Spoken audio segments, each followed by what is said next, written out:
Hey everybody, welcome back to the channel. This week we are continuing with our valuation series.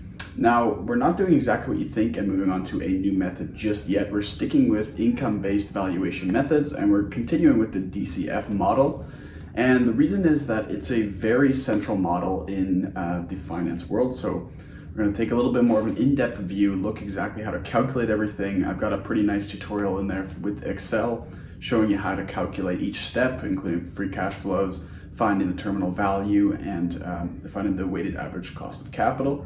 So it's a great full tutorial of how to value a company using the DCF and actually using the result to see if a company is over or undervalued. So I hope we can take something away from this one. It's a little bit of a longer video, but if you've got a moment, look at the whole thing and you'll take something away from it that's quite useful. So I hope you enjoy this one, and I'll catch you guys next time.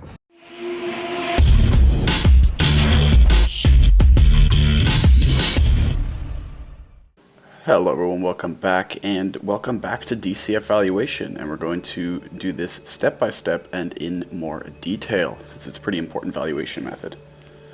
A few weeks ago we took a look at one of the income-based valuation approaches, and last week we did capitalization of earnings, but this is focusing on DCF, or discounted cash flow valuation. We're going to expand and go more in depth this week and introduce the idea of a business's terminal value. And this plays an important role in valuation, and it wasn't covered in the last video, so I thought we'd do another one and include this. We also take a look at how to find the enterprise value, the equity value of a company, and ultimately the fair stock price from the DCF framework. So let's start off by how to calculate the initial cash flows or free cash flows in general. To accurately value a business, we need figures from a company's financial statements, which is from financial accounting, and we need this in order to find the free cash flows or FCF for each period over the DCF time horizon. Usually this is in years. The formula for calculating the free cash flows in a given time period is as follows and should be done for every single period, and it's easier if you use Excel to do this since you can just drag and use those formulas. So we have the EBIT, or earnings before interest and taxes, multiplied by the corporate tax rate, depreciation, amortization, and we subtract capital expenses and the increases in non-cash working capital. And we'll walk through these, don't worry. So T is the corporate tax rate, the CapEx is the capital expenditures of the company, buying new equipment, etc. And the non-cash working capital is defined as current assets, but we subtract cash and current liabilities. Much like CapEx, the net non-cash working capital increases, current assets rises, and to do this we need to burn cash, and this reduces FCF, hence why it's negative. That is why an increase in non-cash working capital is negative in this equation, as we've mentioned. For the DCF model to be accurate, we typically want to project cash flows over a time horizon to which cash flows reach a steady state of growth. And usually this is 5 to 10 years, and this is typically the time window in which you see DCF models. Now the second step is we need to calculate the weighted average cost of capital in order to get a discount rate. So we need to find that appropriate discount factor to use for the valuation so that we can discount it back to the present, both the cash flows and the terminal value. The main one used is the weighted average cost of capital, or WACC as it's commonly called in finance. The WACC incorporates both the cost of equity as well as the cost of debt, and this makes it a very good all-around and well-rounded base from which to discount cash flows, and why it's commonly used as a discount factor. So this is how it's calculated. It looks more complicated than it really is, but we'll walk through it. So you have the equity share and the cost of equity, and the debt share over the cost of debt, and that is tax deductible, hence why we have that tax portion. So E is the total equity of the firm, E and D is the total value, D is the total firm debt, the COE is the cost of equity, COD is the cost of debt, and T is that corporate tax rate again. So again, we'll show you this later in the Excel sheet. It won't be as complicated as you think. but both equity and debt weigh into the WACC calculation, again making it well-rounded. The cost of debt is simply the interest paid to service any firm debt, long or short term, so it's simply the interest paid on debt. And the cost of equity is a little bit trickier because it is the risk of holding equity or stock of the firm. The cost of equity can be found as the output, the expected return, of the capital asset pricing model, or CAPM. We've done a video on this, check that out if you haven't already. And so this is what we use for the cost of equity, that output. And once we have all of these figures, we can calculate the WACC. Now, the important aspect that we wanted to touch on in this video is calculating the terminal value, which is the value at the end of the DCF horizon, and calculating it forward for the rest of the company's life. So this is in order to get that accurate valuation figure that we want. So there's two main methods in order to do this. The first is the exit multiple method, and we'll touch on both of these, and the perpetuity growth method. The exit multiple method is pretty straightforward and is used pretty often. It simply adds a multiple to a chosen financial metric to determine a terminal value from this. So for an example, the most common way that's pretty commonly used in finance is to multiply a business's EBITDA in the final year of the valuation by the enterprise value and EBITDA multiple.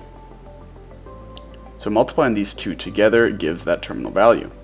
Another example is multiplying the EBIT and getting rid of the depreciation and amortization by the equity value divided by EBITDA multiple. Now, the perpetuity growth method is a little bit more complex and utilizes the last year's free cash flow value, and it grows this by a growth rate to perpetuity. And this means forever, or as long as the company is alive. It's then discounted by the net amount of the WACC and the growth rate. Specifically, this is the formula. So the terminal value here is the cash flow in year N, or the last year, times 1 minus the growth rate over WACC minus the growth rate. It's worth noting that the chosen growth rate is very important here, since it predicts the growth of the business forever into the future. So we need to make sure this is very precise and taken at face value. Now, it's common practice in finance to utilize a country's GDP growth rate, or simply the growth rate of the company's industry, as a standard or proxy. We can easily average the two resulting terminal values to obtain a more accurate prediction, and these need to be fairly similar in order to do this, so if they're too far apart, it's not a great idea to do so. Now we have all the necessary pieces to value a business using discounted cash flow modeling. Now, as a final step, we can calculate the enterprise value and subsequently the equity value and fair stock price of a stock or business.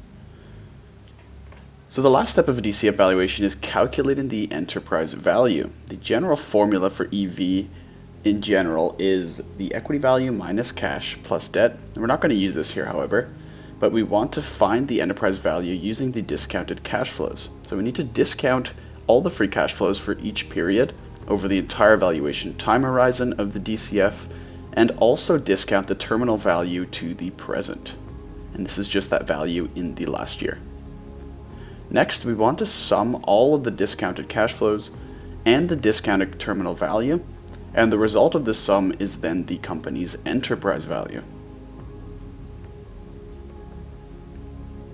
And now from this, we can actually find and rearrange the formula for enterprise value we found above to find the company's equity value. So the equity value here is simply the enterprise value plus cash minus debt. And this is all cash or cash equivalents and every kind of debt. And it's worth noting that we need to be careful when calculating equity value, as we've mentioned just now, because the cash component actually includes all cash and cash equivalents. So it's anything that resembles cash or is similar to cash. And this can be things like marketable securities, and the debt component includes both long, medium, and short-term debt. So now, how can we use this to arrive at a useful metric we can actually apply and use for valuation? The most useful part of the DCF valuation method is when we divide the equity value we find by the total outstanding shares of the business if it's publicly traded. In doing so, this gives us the fair stock price of the business using the DCF valuation model. And although we know that DCF relies on a lot of assumptions and it's not by any means perfectly accurate, this can give a more clear picture of whether the market currently has the company overvalued, where the stock price is greater than the fair price, or undervalued, where the stock price is less than the fair value stock price. So now let's walk through this entire process that we've covered in this video in Excel to give a visual take on the DCF model. So now here's where we can have a little bit of fun, and I've created this Excel spreadsheet. You guys all have access to it, and here you can see I have the notes on the left and the Excel on the right, and we're just gonna kind of play around with this. So here we have step 1 of calculating the cash flows, and we're just looking at this equation that we talked about earlier, and I've got it all kind of laid out here. So I've got the EBIT on the first line, 1 minus the tax rate, depreciation and amortization. We've also got the capital expenditures and the non-cash working capital. At the top, you can see all the different metrics that we're going to use to do everything. So those are all different values I've come up with. They're by no means any company you know of, just random numbers. But it should reflect accurately what the market is doing. So now you can see the capital expenditures and the net non-cash working capital are negative. So that's because for non-cash working capital, it's an increase.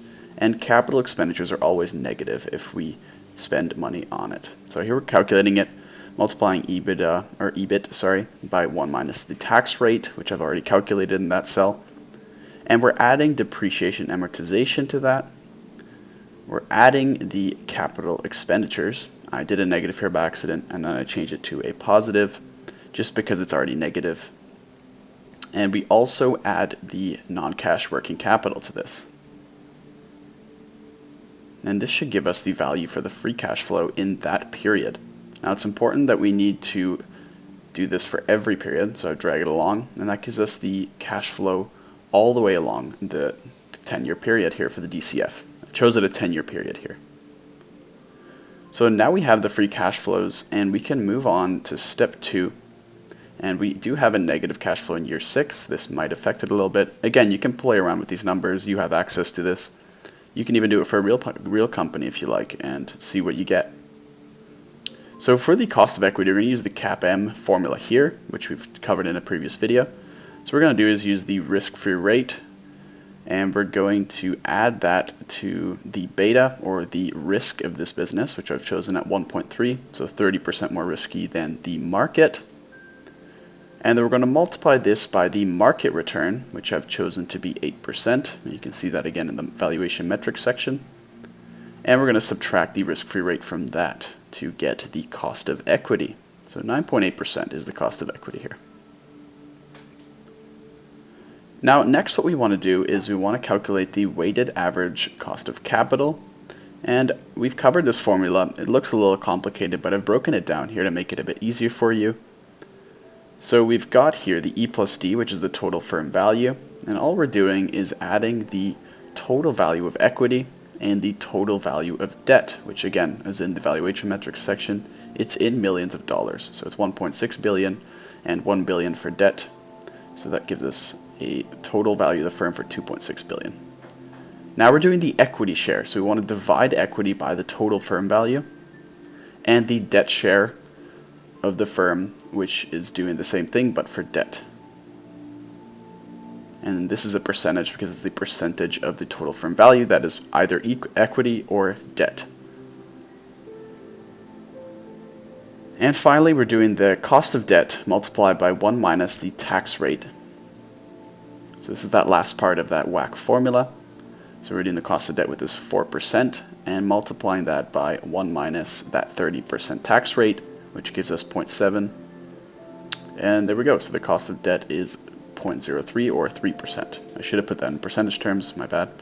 And now we just calculate the WACC from this. Fairly simple. We just do the E over E plus D, multiply by the cost of equity. And then we add this to the debt share. and multiply that by the cost of debt, which is 4%, and then we multiply it by that last figure, which is that 0.03. I was just double checking here to make sure I didn't make a mistake, but this should give you the weighted average cost of capital. And you can see here that it is less than the cost of equity, so it costs more to have equity than debt. So now we can look at the terminal value, which is that next part of the notes here. And we're going to start by looking at the exit multiple first. So what we want to do is we want to find the year 10 EBITDA, and that is that last year of the DCF valuation. So what we need to do is get the EBIT, which is already laid out, and the depreciation and amortization, and add it to get the full EBITDA. So there you go, and that gives us the enterprise value, or sorry, the EBITDA. And now we want to multiply that by the enterprise value over EBITDA multiple, which is 5 in this case. And again, this is just arbitrary, it doesn't mean anything. But to find the terminal value here, we multiply the two together. And this gives us a value of 1.45 billion for the entire firm. Now, using the perpetuity growth method, we use that formula that we covered, and we use the cash flow in the last year of the valuation, which is year 10. So use that 199 million. And we multiply this by 1 minus the growth rate, which here we've chosen the average American economy growth rate over this last century, which is 2%. And we divide this by the weighted average cost of capital subtracted, and the growth rate is subtracted from that. And this gives us the terminal value of the second one. Again, there's a big difference here, which is a little bit not great, but again, you can play around with these numbers and get a closer figure, but the average shouldn't be taken if it's this far apart, but I've done it anyway just to show you. So you take the average of the two, and that gives you a more accurate terminal value. Now the last step is to calculate the enterprise value, equity value, and fair stock price, and this is where we see everything kind of come together. So first we need to get that discount factor, and we'll use again this formula here for equity value minus cash plus debt in order to find the enterprise value and the equity value, but we're going to do this by discounting cash flows instead. So first we need that discount factor, and we're going to use the weighted average cost of capital, if you remember, and that gives us a value of 0.93 for the discount factor in year 1. And now we can discount each of the 10-year cash flows by that discount factor. And it's important to lock the discount factor cell because you're moving across, but you don't want to move across the cells for the discount factor. So again, we want to lock this for the next period. So here I go into the formula, and that B48 cell, I'm just doing a $sign before the B and the 48, and that locks that cell. So when I drag it over here, you can see I click on the last one to check the formula, and we're still using that same cell there. So now we want the discounted terminal value. So we take the terminal value, we found the average, and we just discount this to the current period. And we do it to the power of 10, of course, because we're in the 10th year. And that gives us 1.325 billion. And now we can find the enterprise value by simply taking the sum of all of the discounted cash flows and the terminal value. And that gives us an enterprise value of 2.195 billion. And now, of course, to find the equity value, we simply use that calculation. So we need to add all cash and cash equivalents to the enterprise value and subtract all the different kinds of debt. So here for cash and cash equivalents, I've got cash itself in millions and marketable securities owned by that company, which is also in millions. So I need to add those. And then we want to subtract all the different kinds of debt. Here I've included 3 different kinds: short, medium, and long term. So once we subtract those, we can get that answer here, and that is an equity value of 1.345 billion. And finally, what we want to do is know the total shares outstanding for the company. Here arbitrarily, I chose 100, which is because we have it in millions. I just did it like this. And we can divide the equity value by the outstanding shares to get a fair stock price. So as you can see, the current price, arbitrarily I've chosen this, is 20.52. So you can see that the valuation fair stock price is below this, meaning it is overvalued. And those bottom 2 cells show you if it's over or undervalued. And this is a good way to look at the value of the business and make an investment decision if you were planning to purchase it. Finally, we need to remember that DCF valuation relies on many assumptions that we've said many times before, so we need to be careful in taking the valuation at face value and simply use it for comparisons. So sensitivity analysis is often used and conducted in practice, and what this is changing various factors such as the discount rate used and the WACC, of course, and the free cash flow values using best and worst case scenarios to get a range for the valuation. The range can then be taken to produce what's called a football field valuation chart for the range, and also allows us to compare it to other valuation metrics and methods. So here's an example of that. Here we can, usually it's the 52-week range that's used, and using a bunch of different multiples we get ranges and we can find an accurate valuation. Implementing various valuations, whether it be income, option, relative, or asset-based, and creating a football field figure is the most foolproof way to get the most accurate valuation figure. And next week we're going to turn the page a little bit and start talking about market-based valuation approaches, which will be a little bit more interesting. Thank you, and I'll see you all next week.